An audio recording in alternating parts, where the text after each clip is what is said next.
la ministre de la Santé est décidée à faire des économies, les amis. Elle veut faire 1,7 milliard d'économies sur la santé. Oui, vous avez bien entendu, sur la santé. Pas sur les cabinets ministériels, pas sur les dépenses inutiles à l'étranger, par exemple, tu sais, tous ces milliards qu'on envoie vers l'Est, par exemple, hein. Pas sur les privilèges, non, non, sur les hôpitaux, sur les soins, sur les remboursements. Je sais pas, moi, je sais pas comment ils réfléchissent, ces gens-là. Ils ont balancé quand même des milliards pendant le coco. Tests, masques, et ce qui va derrière, pic-pic et compagnie.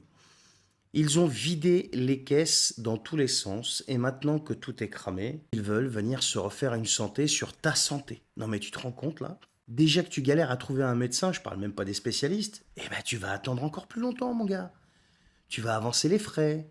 Et tout ça pendant qu'on continue à financer des trucs absurdes. C'est pas comme si tu payais pas déjà, tu vois, de taxes, d'URSSAF et compagnie. Tu payes tout ça, tu vois, pour pouvoir justement avoir ces remboursements.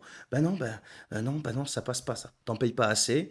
Et vu qu'il faut encore plus d'économies, ben, il va falloir qu'ils maîtrisent les dépenses, comme ils disent, tu comprends? Ils appellent ça maîtriser les dépenses. En vrai, c'est quoi? En vrai, on va toujours chercher les mêmes. On va couper là où les gens peuvent plus gueuler. Trop fatigués, trop malades, trop seuls. Ils en ont marre, ils sont blasés. C'est ça le truc. Et personne ne bronche. Pas de débat, pas de manif, rien.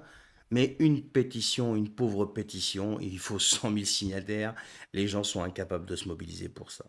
Ils ont un boulevard devant eux, qu'est-ce que tu veux? Et étant donné que le système craque, bah, au lieu de le réparer, ils accélèrent l'effondrement. Ils s'en foutent. Personne ne dit rien. 1,7 milliard en moins dans la santé, ça veut dire des soins en moins, des vies raccourcies et des familles abandonnées. Mon père avait besoin d'un IRM cérébral de manière très urgente.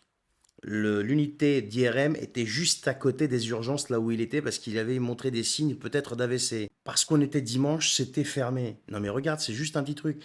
Imagine-toi tous ceux qui sont en détresse absolue. Mais qu'est-ce qu'ils vont devenir ces gens-là? Qu'est-ce qu'ils vont faire?